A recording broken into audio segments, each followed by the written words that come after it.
wondering, do you ever feel afraid? Yes? You get afraid by ghosts? Yeah, 'cause they eat me. Oh, that would be very scary. Is there anything else you can think of that is scary for you?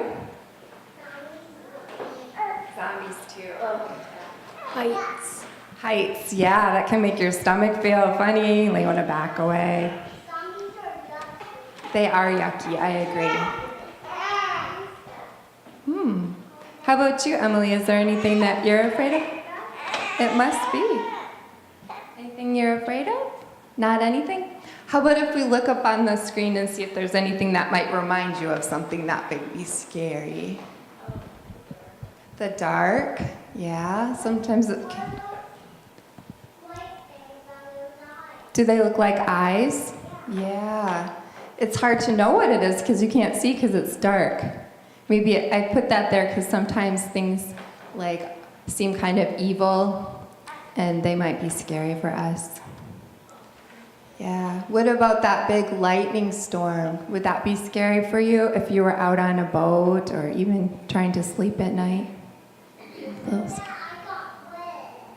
Yeah. You can get all wet. Yeah, keeps you safe. What about the little girl? Ooh, yeah, bugs can be scary too. Do you see the little girl up there? What do you think is happening with her? Oh, the one up in the corner in the bed.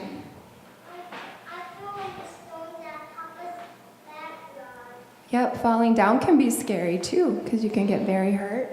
Do you think that little girl's hurt or sick? Maybe in the hospital with some tubes? Have you ever had to go to the hospital and have them put tubes in your arms? That can be kind of scary. Or even getting a shot at the doctor's. Death, yep, there's a gravestone there. Death can be scary because we don't get to see that person on earth anymore, or we might be afraid that we might die.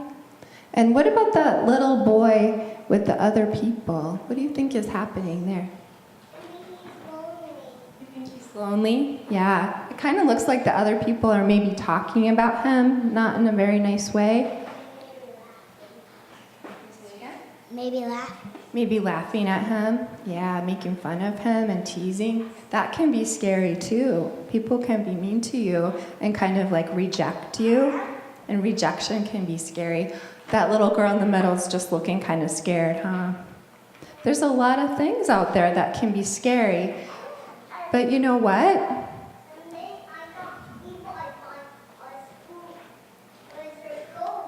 Yeah, even our imaginations can scare us sometimes. Yeah, but you know what? Whenever we start to feel scared and our tummy feels funny and we start getting tense and we are feeling fear, do you know what we can do? Is there something we can do? We can remember something. We're not alone because God is with us. No matter what we're facing, any of those things and things that aren't even up there, no matter what we face, God is with us, and we can pray and ask Jesus to help us, to not be afraid and to have faith and to trust in him that it's going to be okay, that he will help us get through it so we don't have to be so afraid. Aren't you glad? I am. I get afraid too. So how about if we pray and thank God about that? Dear God, there are a lot of things that cause us to be anxious and fearful in life. And Lord, even though we need to walk through some dark places and scary things, you're always with us. You're holding our hand and you're helping us. So please hold our heart to and trust in you and help us to remember we're not alone. In Jesus' name, amen.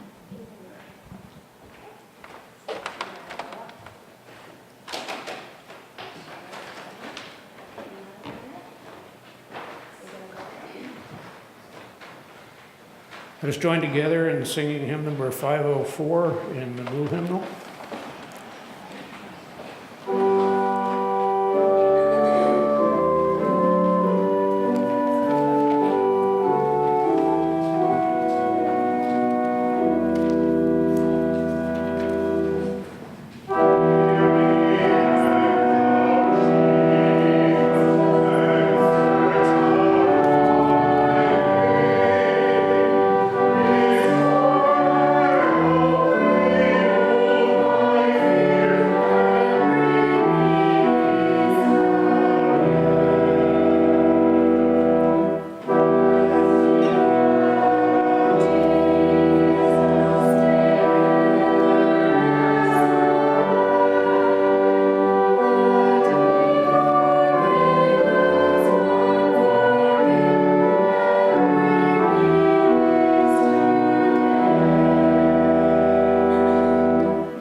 So we're talking about not being afraid this morning.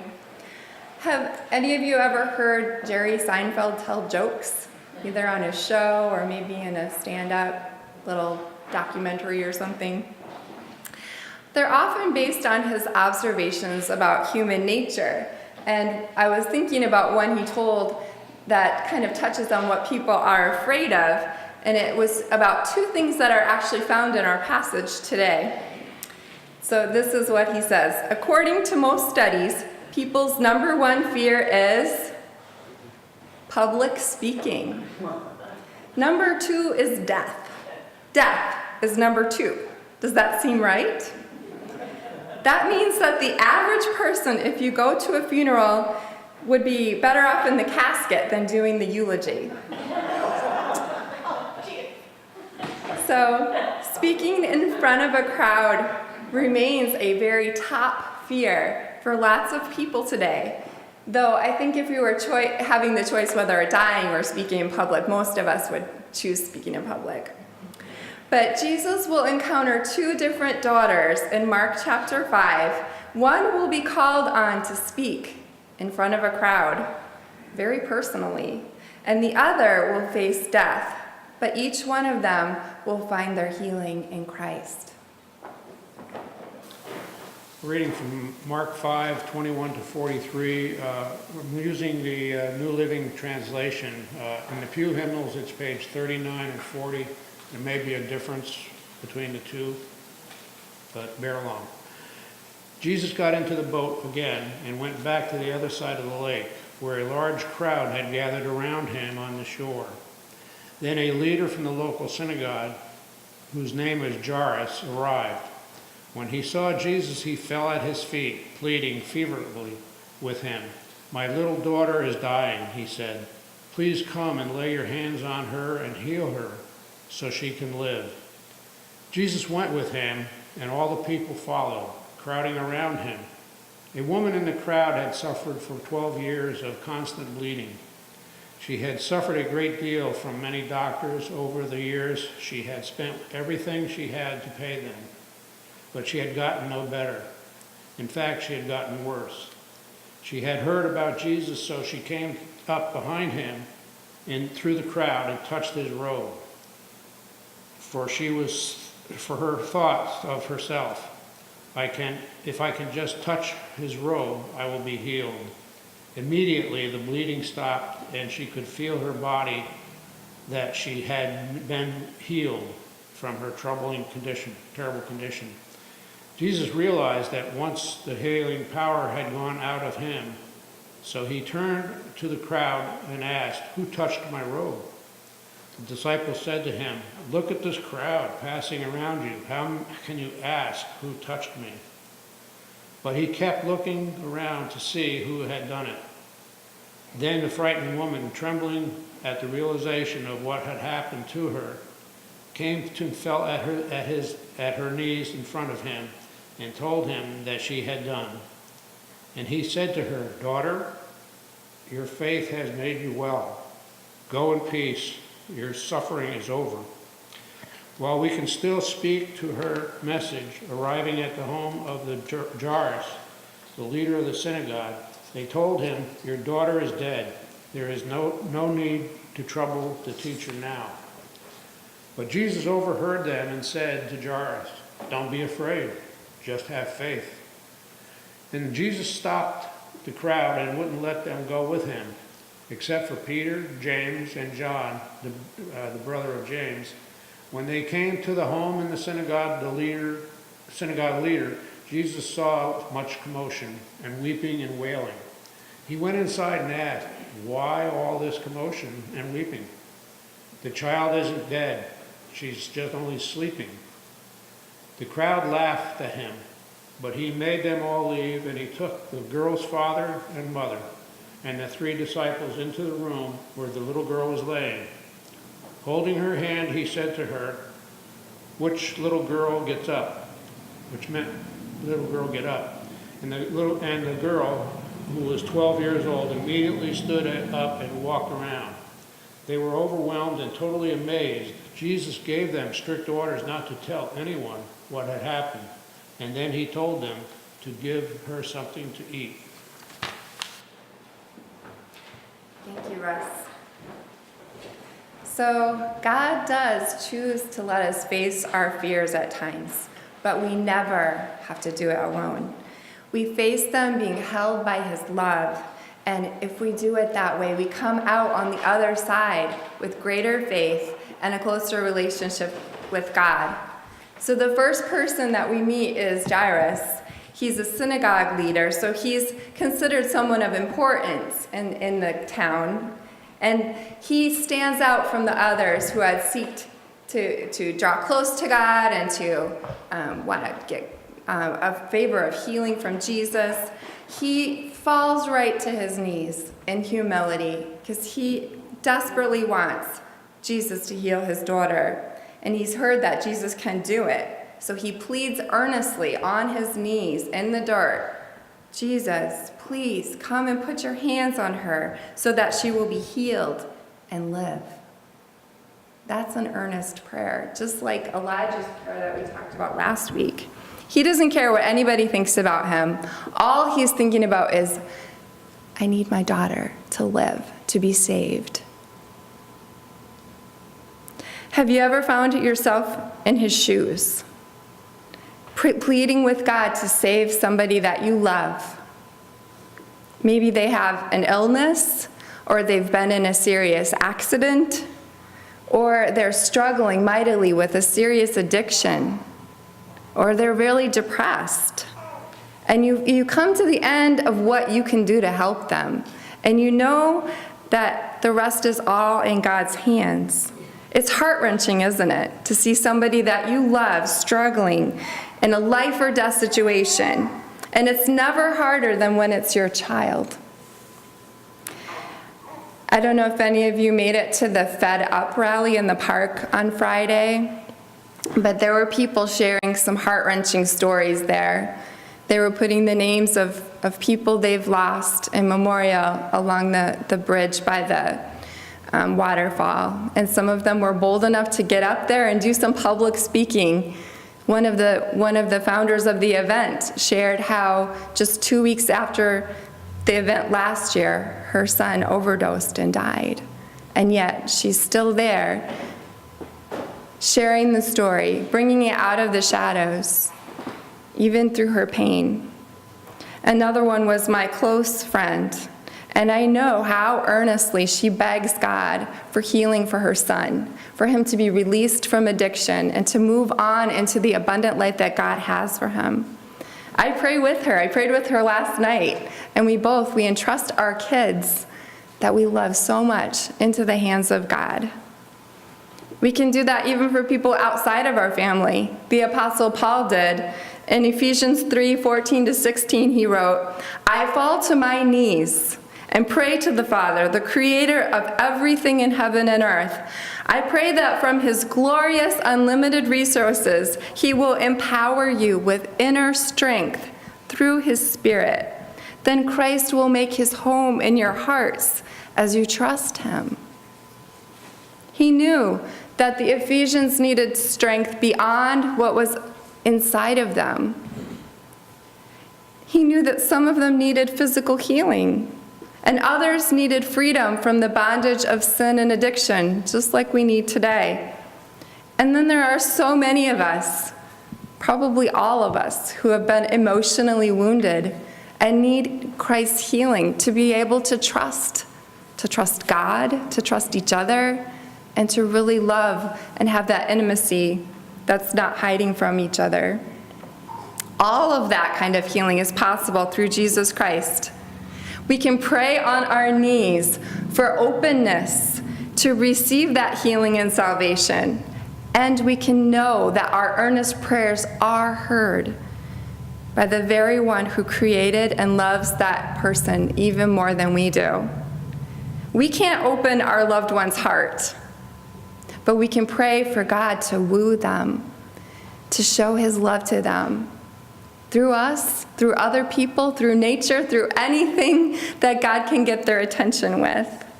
And God responds to our prayers just like Jesus did to Jairus' humble petition for help. Jesus didn't say, hey, I've got a whole crowd here, I can't leave, I got important things to do. No, Jesus went with him. That means Jairus wasn't alone in his moment of need, and neither are we alone. God is with us, walking beside us, and he's moving on our behalf in the life of our loved one. We don't know what the immediate outcome will be. We can have hope that it will be good, but we don't know what turn it will take. We can have a sense of peace, knowing that our prayer is heard and that God has the situation in God's hands. Here, Mark interrupts his own telling of Jairus' story with another healing story. It reminds me that our lives are complicated, and there's usually more than one thing going on at a time, isn't there? It was the same with Jesus, especially because this whole crowd of people was around him, and they all wanted healing. They all wanted to have this special interaction with him. And at this point, Mark introduces us to a woman who is hoping not for Jesus to come and heal her with touching her just wants to touch his clothes. And it brings us face to face with our own need for healing. We aren't given her name in the story, and she probably likes it that way. She didn't want anyone to notice her. She wanted to be invisible in this crowd. Her physical illness was a condition that caused bleeding, and she had been seeking the cure for 12 whole years, going to different doctors, and all the things that they gave her to do and to take just left her suffering more, and now she was poor. She had run out of money.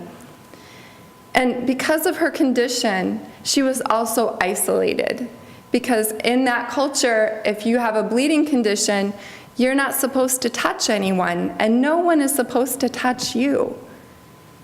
You can't even live with your family members because you're considered ritually impure. And you're not even allowed to go to what was their church, the temple, and meet with people and receive that fellowship. Again, ritually impure. She was probably very weak from bleeding for 12 years and ashamed of her condition. But she had some faith, and she was desperate. And her mixture of desperation and faith drove her to reach out, to mingle into this crowd, and try to get close to Jesus and touch his clothes. And she receives immediate healing. It's amazing. Her bleeding stopped, and she felt in her body that she was finally freed from her suffering. Wow. Her daring plan worked. She would probably prefer to go kind of step away and sit down somewhere and think, what does this mean for the rest of my life? What can I do now that I haven't been able to do for all these years? But Jesus stopped walking and started asking. He knew that healing power had gone out of him, and he says, "Who touched my clothes?" And his disciples think this is a crazy question because there's people jostling all around him. What do you mean, who touched your clothes? But Jesus kept looking around to see who had received the healing. So if you were her, what would you have done? You've received a healing from Jesus, but you didn't ask out loud for it. You didn't go through the proper channels. Would you just kind of look around like the rest of the crowd and pretend it wasn't you? Would you kind of back away slowly, hoping no one noticed? Would you run out of there as fast as you could? This is what she did in Mark 5:33. The woman, knowing what had happened to her, came and fell at his feet, and trembling with fear, she told him the whole truth. Wow, that's brave.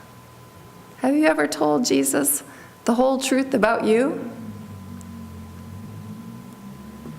There were many reasons for her to fear. She might have been worried that Jesus would be angry and take her healing away if he knew what she had done. Or even if Jesus was kind to her, the other people in the crowd might judge her and reject her for breaking all those social rules. And then there's that matter of public speaking. How would you like your first public speaking to be about? A very intimate kind of healing. And to say that out loud in front of everyone, I think that would cause my knees to tremble too. But despite her fears, she knelt down at Jesus' feet and she told him the whole truth, the whole story. Humility and honesty are always, always the way to approach God. Speaking about what had happened, saying it out loud, it freed her from that shame that she'd been carrying around, and it freed her from isolation. And those things had hurt her every bit as much as her illness had. And I think that's why Jesus stopped and waited for her to come forward. And his response to her is not to take the healing away or to be angry. Of course, it's tender and compassionate. He says to her, "Daughter, your faith has healed you," not the clothes. "Go in peace and be freed from your suffering." You see, Jesus wanted an even fuller healing than she had already experienced, that immediate physical healing. He wanted her to have peace. He wanted her to have shalom that only he can bring. And because she moved through her fear, she heard these powerful words spoken over her. And everyone in that crowd heard it too. So that she is restored to dignity and relationship. Her healing is body, soul, and relationships. It's a complete healing. The kind of wholeness that only Jesus can bring. Is that the kind of healing that you desire for your own self? We can pray for it. And we can bring whatever we're afraid of to God, and he'll heal that too. Instead of letting our fears, our anxiety, cause us to numb out to life and seek addictions to soothe us down, and they only end up trapping us in more suffering. Bring it to Jesus instead. So no sooner had this woman received this blessing from the lips of Jesus than Jairus receives devastating news about his daughter. "Your daughter is dead. Why bother the teacher anymore?" If the death that you feared actually does come, then what? The common sense whispers saying, "It's too late. There's nothing else that can happen to make it better." But Jesus doesn't think it's too late, because it's at this precise moment that he says to Jairus, "Don't be afraid, just believe." It's not over yet. It can be really, really frightening to face the thought of living without your loved one by your side. It might even be impossible for you to imagine a life you want to be in after they die. You might want to not go on living yourself. But it's a time for faith to rise in us. And that's what Jesus is calling forth in Jairus. It's a time to trust that God has your loved one and is caring for them, even though we can't see it. And isn't faith what we can't see? It's a trust in God that he's got you too, and that there will be beauty beyond this pain. You know, Jesus lost one of his loved ones, one of his best friends, to death because of illness, and he wept with Lazarus' sisters, Mary and Martha. It's healthy for us to cry, and it's okay to grieve, but we don't need to grieve like people who don't have any hope, because death is not the final word. This is what Jesus said to Martha in the middle of all this grieving. John 11:25. "I am the resurrection and the life. Whoever believes in me will live, even if he dies."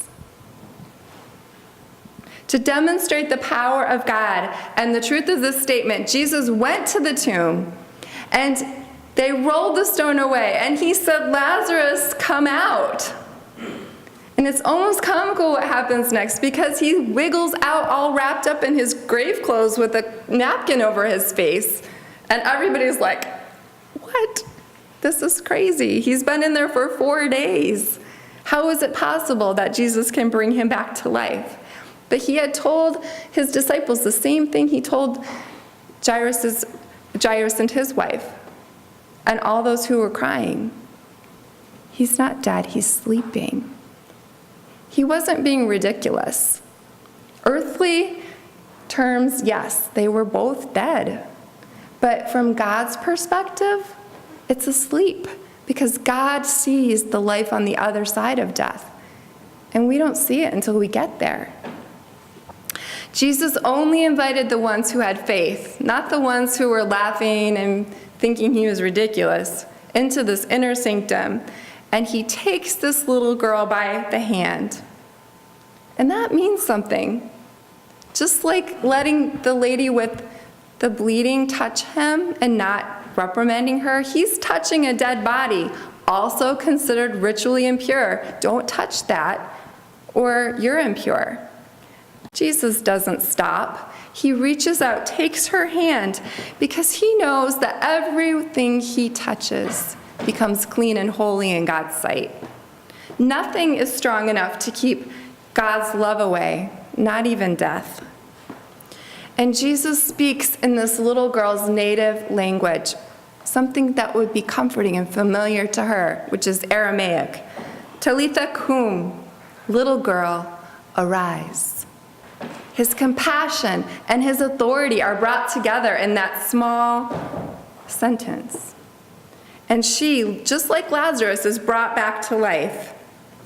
And then the story ends with Jesus telling her astonished parents it's time to give her something to eat. Because yes, she is not a ghost. She's really here. She's back, and she's going to live and grow with you. What about us? Jesus isn't physically walking around with us, holding our physical hands, just the way he was with Jairus and the little daughter. We can't see him call our loved one's name and restore them to life here on earth. But the promise that whoever believes in him will live, even if he dies, holds true for today and for all of eternity. There is life after death. And it's such a better life than what we have here that we'll want it to last forever. No matter what you're facing, whether it's serious illness or trouble in the life of someone that you love, or even your own life, or even if you've lost somebody to death, God is with you. Hear Jesus speaking to your heart. Don't be afraid. Just believe. Before we go to communion, we're going to have a song called I Will Rise. It might be new to you, but I invite you to join in as soon as you feel comfortable doing so.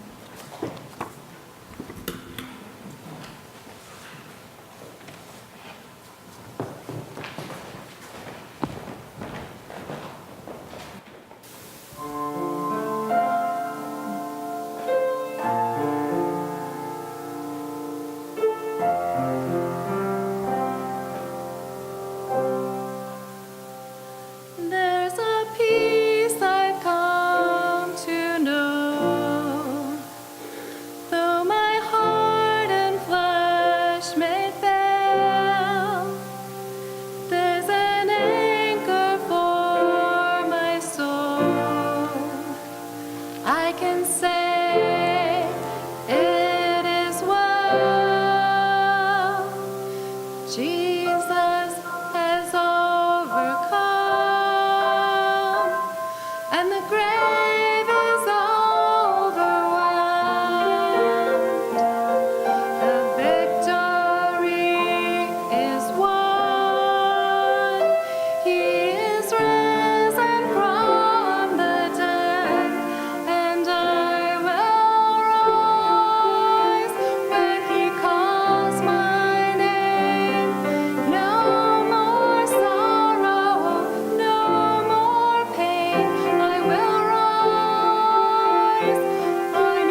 I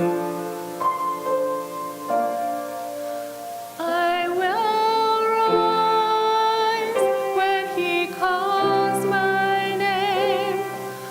No more sorrow, no more pain. I will rise on eagle's wings before my God.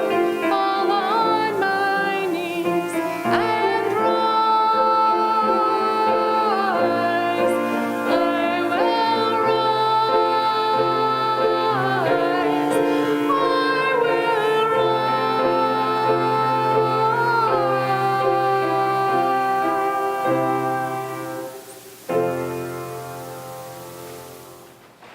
Celebrating communion. So I just want you to all know that you're welcome to this table to meet Christ, the risen Christ here. Would you bow in prayer with me? Blessed are you, Lord our God, King of the universe. You are the giver of life, both now and for eternity. When Jesus laid his life down at the cross for us, it meant that no thing could stand in the way of us being together forever. Thank you for your most precious gift. May we always be remembering and overwhelmed by your grace. In Jesus' name, amen. Reading from 1 Corinthians 11.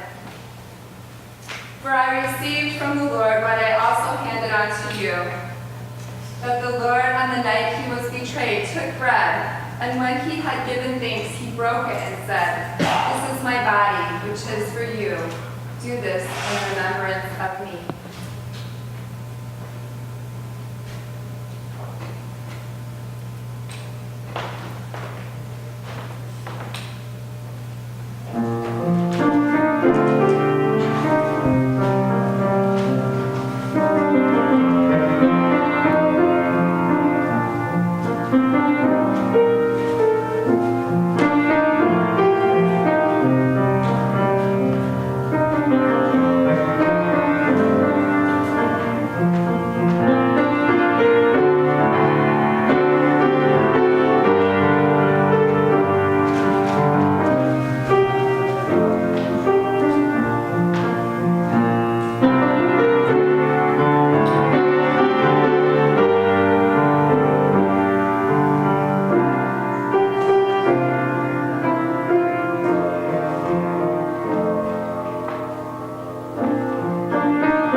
I invite you to take and eat this bread in remembrance of Christ's body broken for us.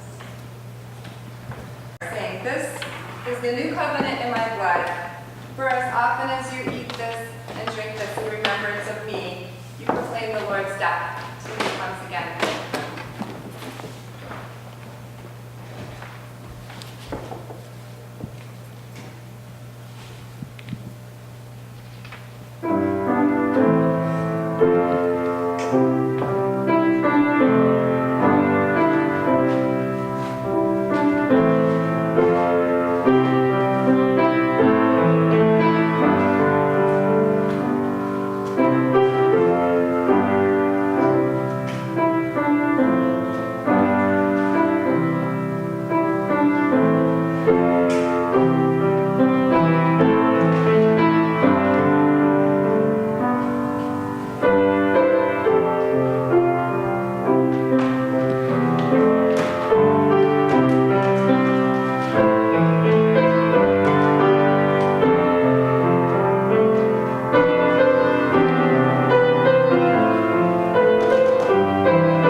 invite you to drink in remembrance of Christ's blood shed for us.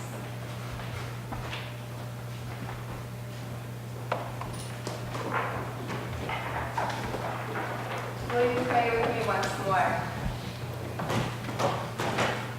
Dear Lord and Savior, thank you that your death was not the end of the story.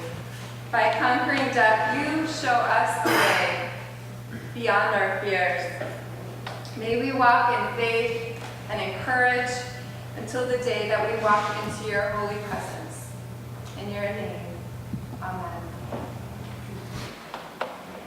Our ascending song is found in the blue hymnal 562, Because He Lives.